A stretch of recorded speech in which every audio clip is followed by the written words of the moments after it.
And we're back. Hello. So it turns out. Just go. Yeah, I've already started.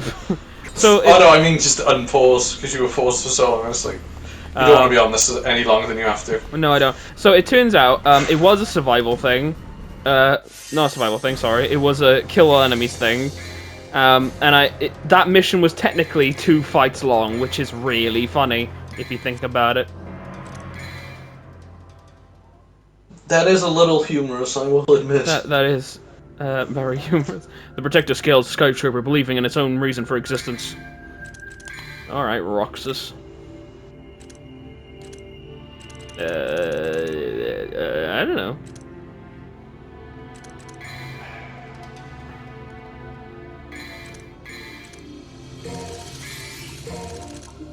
There we go.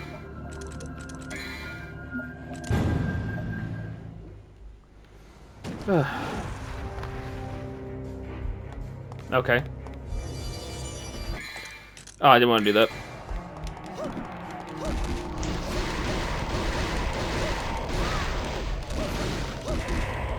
Alright. Now that I'm on the last bit of Lucia's campaign, gotta be honest, I still don't know who the fuck she is. Yeah, that's why when you sent me that video about the green flags, and there was like, you like Lucia, that's a green flag, I was like, that's not even a green or red flag, that's just fucking confusion. That's beige flag. It's like, the fucking, okay. That's the white flag for surrender. Yeah. So do you know how many missions you got left? Because I do. It's just the one, right? Isn't this the last one? There's one more. Okay. So ladies and gentlemen, it all comes down to me. Hell yeah. Yeah, so obviously for people who are new, there probably are new people watching, but I'm going to say it anyway. We're both doing each part of the campaign on both our channels. Mr. Pears has got it on you with Lucia. I've got it with Dante on my one.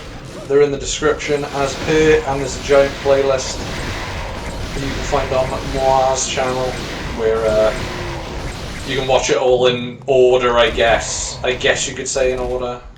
Yeah. In game order anyway, but in technically chronological order. Just through the playlist, if you think about it.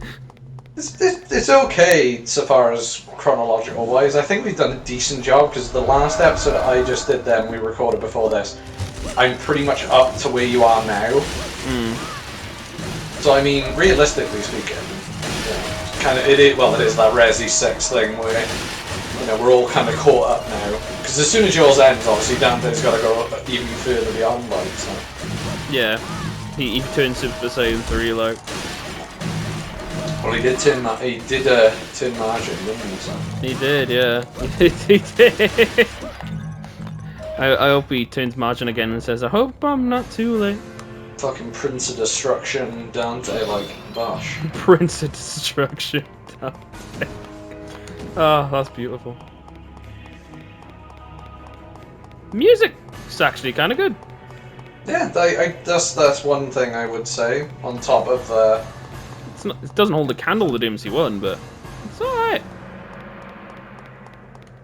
Again, I'm just a little confused with the plot, whereas with 1, I was, DMC doesn't, at least from the 2 games I've played now, the plot's important, like, but it doesn't get explained a huge amount, you know what I mean? It's not like, the action is at the forefront of the game. Yeah. Obviously. Which is fine, it's an action hack and a slash game, so... nothing wrong with that. But this game just does not want you to know why you're doing what you're doing at all. No, like in most action games, it's about the scenario that you're in. Like, but in DMC2, there isn't a scenario that I'm in. There's just things happening. If that makes sense. Ooh, speaking of things happening, so you're 3 episodes in with Lucia. Yeah. Like, this is the 4th now, not or the 3rd. This is the 3rd, believe it or not. Oh damn, you're ending it on an odd number. Probably am, yeah. But then again, if I end it on 3s, that's a whole other bit of ADHD, isn't it? Or autism. Must have everything in 3s. For me, 3 keys, 3 doors. For me, it's usually got to be even. No, I think I streamed when I was streaming 2K, the career mode on that. I think I got it to 4 streams, even though it was a struggle. Because I finished the actual main story in half an hour, so I had to do another hour of just nothing, basically.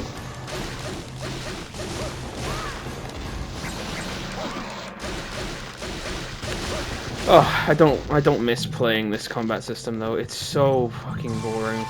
Think about it now, not much longer. Literally, not much longer. Yeah. I have to finish it, like, in this video, right? I'll be shocked if I don't. Sacrilege! This will generate distortion and bring a world closer to the demon world. Beautiful. Also, I want to point out, remember in Dante's campaign I was playing, I never got to grab that white orb.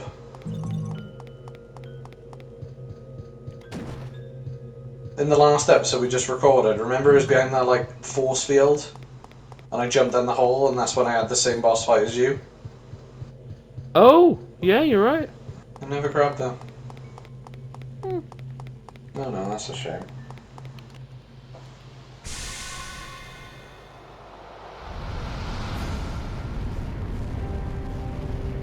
Whoa. Okay. Wait, I'm not gonna care about that. Nah, fuck you. Gonna be a lovely round 30-minute video. Yeah. Probably could be. Whee! Okay.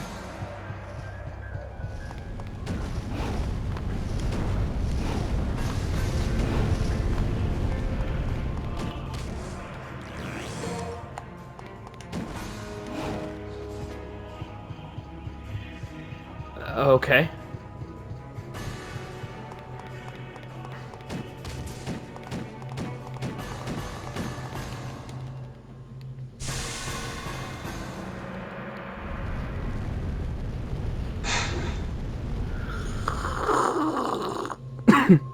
It's the noise of the door, mate. Very boring so far.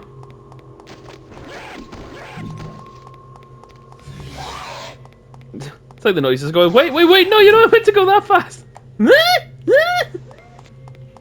Yeah, again, I know we, in theory we could fight the enemies, but Oh no. what was it the other way? I don't know. Because I think I was in this room, but I don't know.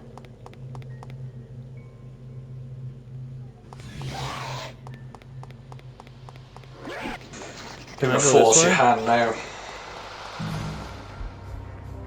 Gonna force your hand to actually fight. Maybe. Oh, that looks Fuck me. fantastic.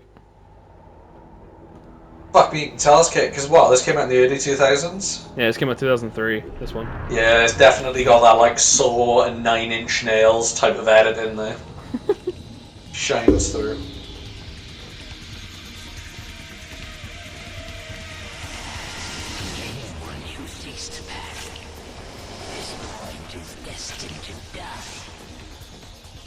You fool. Everyone is destined to die. What? Valid. So she agrees with him? Yeah, well, she doesn't want to be here either. Oh, no. Do you know what I thought this twist was going to be? Wow. That they were the orbs, like what the orbs are based on, just like you keep consuming our children. For this she must die. That's glorious, but I don't think that was intentional. It'd be fucking more interesting than this. It would be.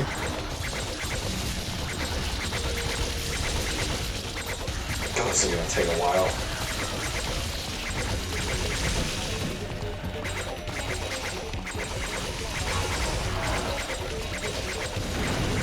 Oh god, you gotta defeat all 3. I hope not. That would be terrible. So, I probably do.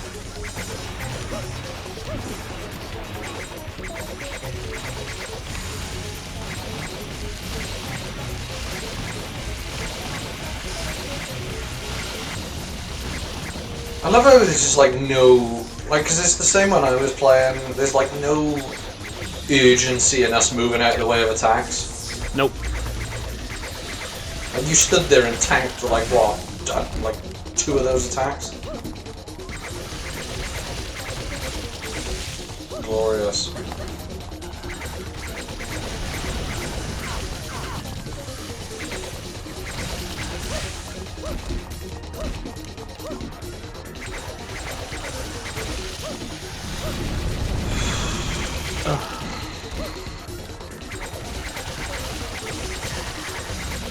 Yeah, it's like the most damage you seem to be doing to it is when it just becomes one big Swede. Yeah.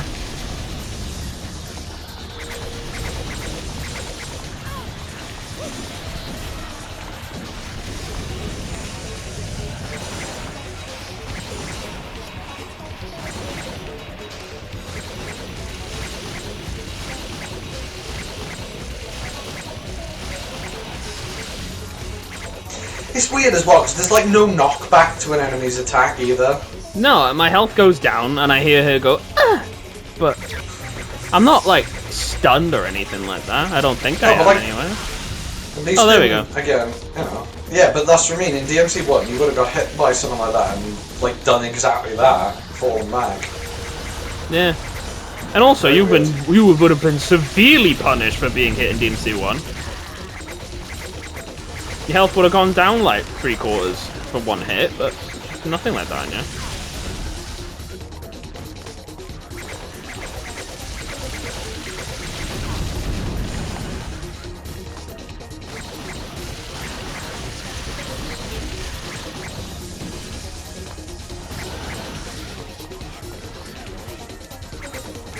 There we go. Is it? Apparently not, actually. Oh. What? Okay.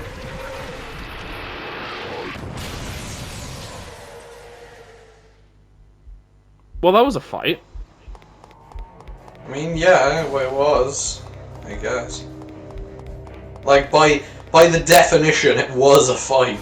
It technically was. Also, are you having to press circle now to Yeah. open doors? Weird. Fucking so strange. It's so odd. It wasn't in the game for the entirety of the first half. And now every subsequent mission is like, oh, you have to press circle to go through the door now.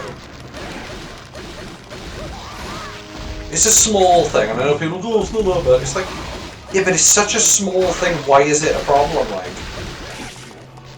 I don't get it. Weird. It would be like my gun button. Right? It's been square the entire fucking game. And then suddenly, when I go past mission, like, 8, it's oh, no. Oh, I guess I didn't have to kill those. Okay. Okay. At least you get to show off a little more combat, I guess, before you wrap up. I guess so.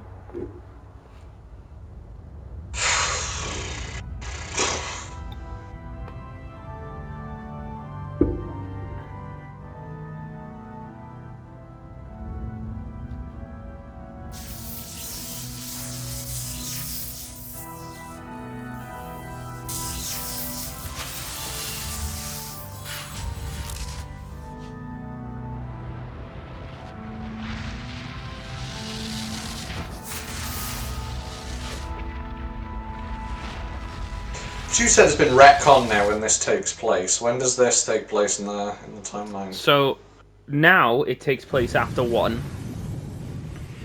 But, in the original continuity, this actually took place after 4. So after 4 but before 5? Well, no, just after 4 in general, because when 5 came out, then they swapped Oh, it. then they... Okay, Yeah. okay. So for the longest time, this was at the end of Dante's life. You defeated Marius. Did he? You're welcome. There's just one thing left.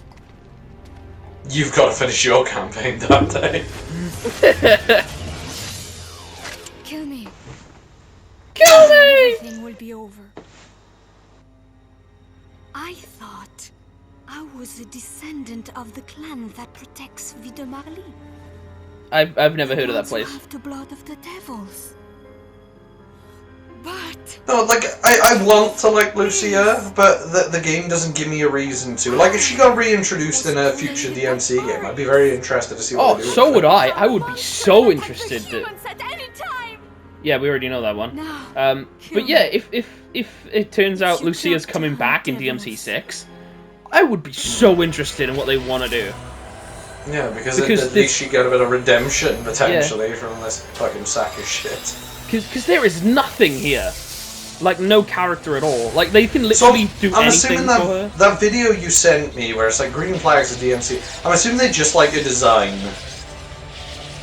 I assume so. Because it can't be like the character herself, because... I don't like Dante in this at all, either. No, every character in this game sucks. Like, highly underdeveloped, highly out of character in terms of, like, Dante from the previous game. And everyone just stands around and goes, "Oh no!" But the door to the demon world is... Wait. What are you doing? What are you doing? My job is hunting devils. Once you enter the demon world, you may never be able to return. Actually, I've seen the anime, and you can. Yes, you fucking can. You don't need to worry about me. I'm happy if I can die like a human. No. Devils never cry. Oh, You said it! you said the thing. Let's leave it Ow. What is your obsession with this coin, you freak? God! See you around. Don't you want to hear the story about Sparta from Mathieu? Please say no. That would be I so know, funny. The same thing. Hold on to my coin, Lucia.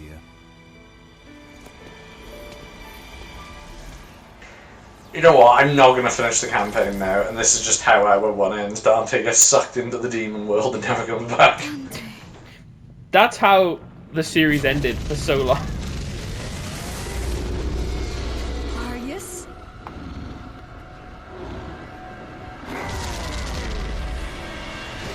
It seems I have to finish him off myself. Well, there you go, you Alright. final mission. Woohoo! Right, how, to be fair, yeah, because you'll probably be giving me a little bit of developer rundown at the end of this, potentially, maybe, because... I probably will, yeah. Obviously, we want to say, I guess we may want to save a little bit for the end of Dante's one. What do you mean? So, like, obviously we're going to probably discuss the game a bit more in depth, and obviously when I get to the end of Dante's one. Okay. Can I tell you one thing, seeing as that we're at the end of Lucia anyway? No, yeah, tell me some shit. Obviously, Yeah. like, I've been very forgiving at, well, trying to be very forgiving of this game, but it's just not going to change now. Right, okay. So, here's one thing, right? So when Devil May Cry 1 was on the way out, so it hadn't even come out yet, Capcom had decided to start making development on Devil May Cry 2. Alright? While this was happening, Hideki Kamiya, the guy who, you know, made the original Devil May Cry, was never told. Right? At all. And when it came to who was be developing this game, because Team Little Devils, you know, Hideki Kamiya's team, was still working on Devil May Cry 1, this game was given to a team of people who only did arcade cabinet games. And there was a fucking game director for this game, and to this day, we still don't know who he was. Is it a case he was ashamed of? No, because 6 months before this game came out, Capcom were like, "Oh, we don't like how this development is coming along. We need to get someone else in here." So they got Hideaki Itsuno, right? The guy who game directed every Devil May Cry game from 3 onwards to come in and fix the project, to reorganize it in the last 6 months, right? And he said the story hadn't been written. The only thing that was already in the game was Stinger, and that was it.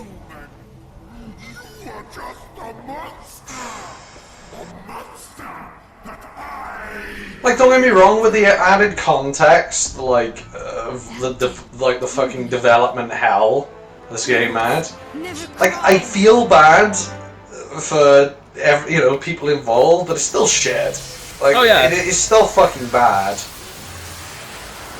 Like, fair play for at least getting a story out of this. Can you? Yeah, in 6 months, I'm surprised this game is even fucking playable. Yeah, like. Again, because obviously I hate, you hear those fucking horror stories about, games in development hell, and then you hear about developers being fucking pushed to, like, crunch time and all that.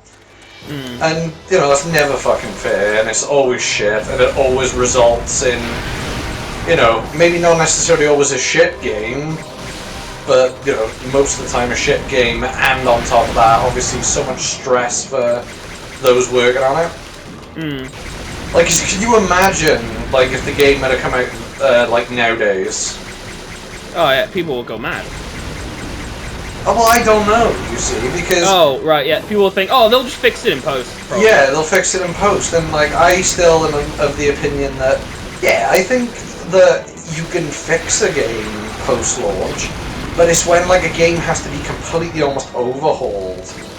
Yeah. Like, what? We're on the Battlefield kick at the minute, because it's Battlefield 6, but what, Battlefield 2042? Yeah. Like, we know that was a fucking mess. And everyone in the comments going, oh, it was only bad on launch. I was like, yeah, but doesn't that bother you that you spent potentially £99? Well, I'm gonna die. Can you devil trigger at me? No, I'm dead. Whoa. Oh. Never mind. Gold orb. Anyway.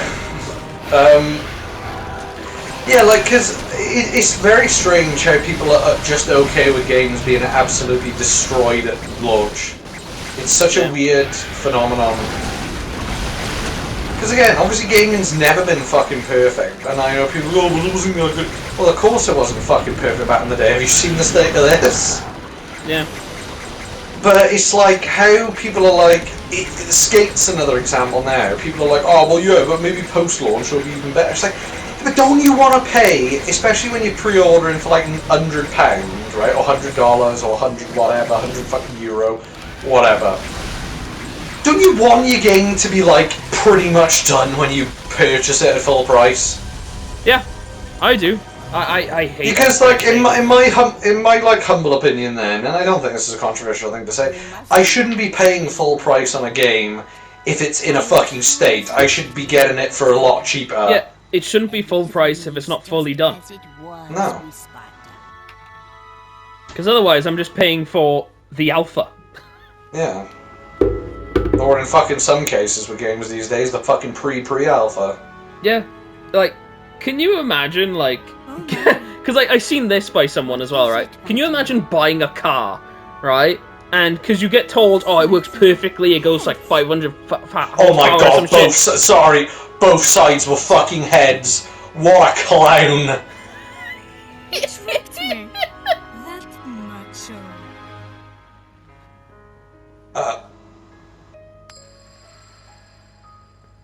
Oh my god, he turned 2 Latricias into a coin! Wow. And that's it? I think that is it, yeah. But no, that is it. Anticlimactic ending. Total results, yeah, I'm done. That is insane! 13 minutes on, 13 minutes on... Right, since I've only been playing for 25 minutes... 13 minutes? Sorry, 13 minutes, 13 missions in total for Lucia, yeah. That is insane. Alright. So... Yeah, back to what we were saying, though, about fucking the car thing, but, like, can you imagine buying a car, right, and you get sold on it saying, oh, it goes 500 horsepower or some shit, It has like pristine wheels. The paint job is immaculate, matte with a white stripe on it.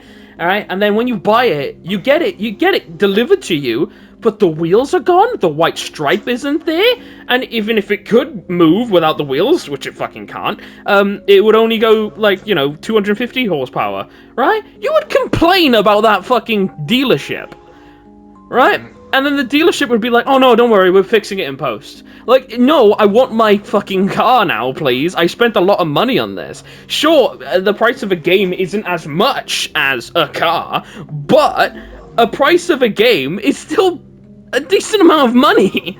Yeah, well, you say that, mind. I was at a family gathering the other week, and weirdly enough, I was talking with my dad about it, which is a rarity with games, and he used to think like 30, 40, well, over here it'd be 30, 40 pound for a game was ridiculous back then.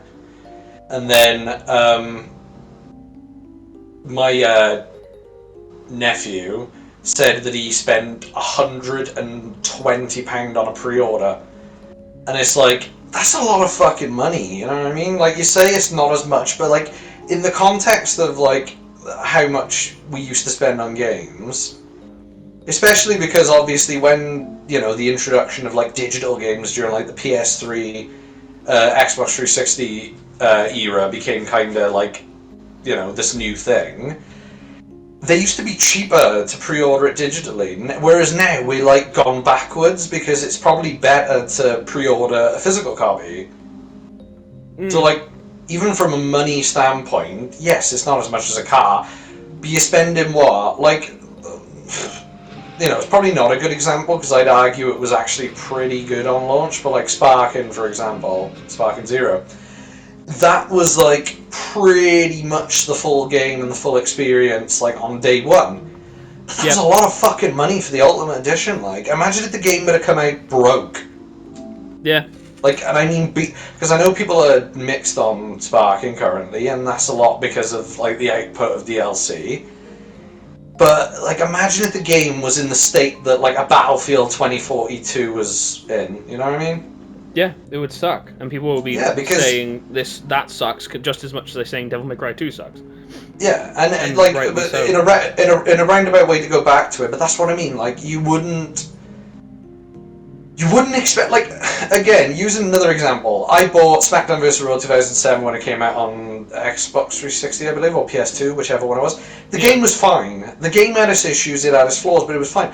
When 2K20 came out, the WWE 2K20 came out, it was so fucking bad. Like, to be fair, I didn't see a lot of the issues in my initial, like, first, like, few weeks of playing. Ironically, when they tried to patch and fix it, that's when my game got worse. Yeah, I did hear about that. Yeah, but that's my point, is, again, it's not always perfect, because we brought up Phoenix Games in my Dante episode, but you cannot bring out a game in the state that it's in and expect people to pay full price. It's such a cliche thing to say, and it's an obvious thing, but a lot of people seem to be getting sucked into this mindset of, well, this shit now and I can't play it, it's unplayable. Fun fact, I haven't been able to play it, but it'll get fixed in a few months. Well, if that's the case, then give me my money back. Yeah. And then maybe if you fix your fucking game, or, you're given time, appropriate time, because a lot of studios are rushed as well, because I don't want to blame it 100% on developers, because developers don't have it easy, It's the suits that make the deadlines. Yeah, because you want to get the game out as soon as possible, and at the end of the day, the bottom line is the profit. But it's just so fucking bizarre how people are just okay with... Wait, what's the current game now that's on thingy now? Trying to think what's a new release coming up. I go in the PS Store now. God almighty, we had just... DMC2 had no impression. We just stopped talking about... I just... Like, DMC2 is such a nothing game. I just played an entire campaign with a character that, if I'm honest, I'm probably gonna start mispronouncing her name again in about 3 or 4 weeks. Right, here we go. So, for example, there is...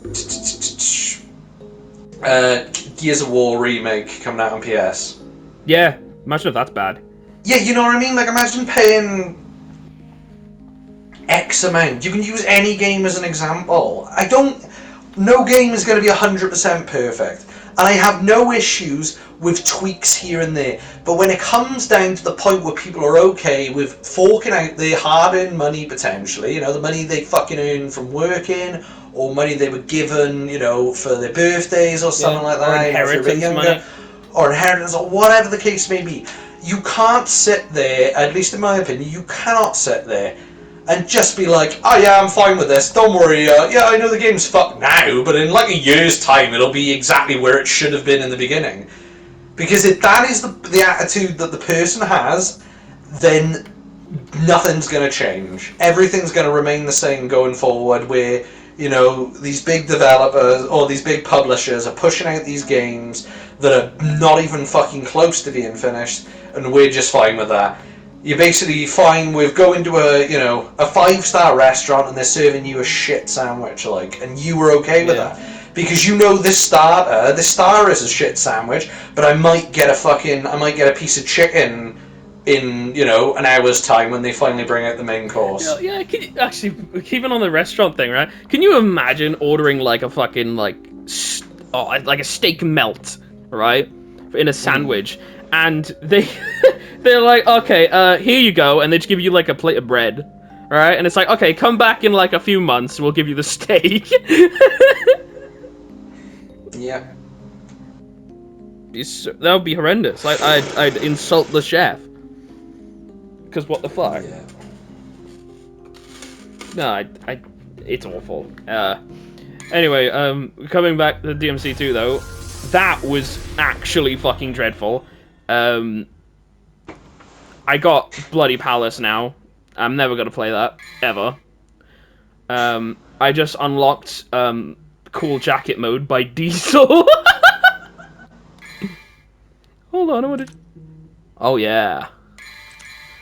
What is that? I unlocked a new costume.